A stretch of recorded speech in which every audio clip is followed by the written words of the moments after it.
সম্ভবত পর্দার আড়ালে মা বোনেরা আছেন, এই দেশ আমাদের সবার, এটি আল্লাহ তাআলার দান। এই দেশ দফায় দফায় সাগর সাগর রক্তের বিনিময়ে বারবার মুক্তির জন্য আহাজারি করেছে।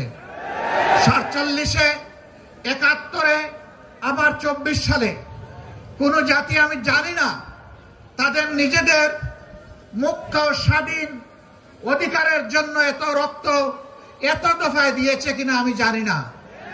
আল্লাহ তাআলার দরবারে দোয়া করি, আল্লাহ তাআলা এই জাতির লড়াকু এই সৈনিকদের সমস্ত ত্যাগকে কবুল করুন। সমান তালে যুদ্ধ করেছে নারীরা, পুরুষরা, যুদ্ধ করেছে 1.5 মাসের শিশুরা।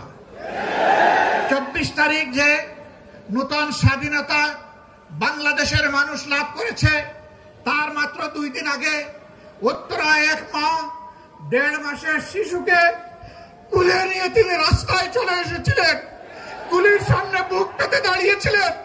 সাংবাদিকরা বলেছে, মা তুমি সরে যাও, তোমার এই কচি বাচ্চাকে নিয়ে তুমি এখানে থাকো না। সে বলেছে, আমার তো কোনো বড় বাচ্চা নাই, আমার পরিবারে তাইলে কি কোনো শহীদ হবে না?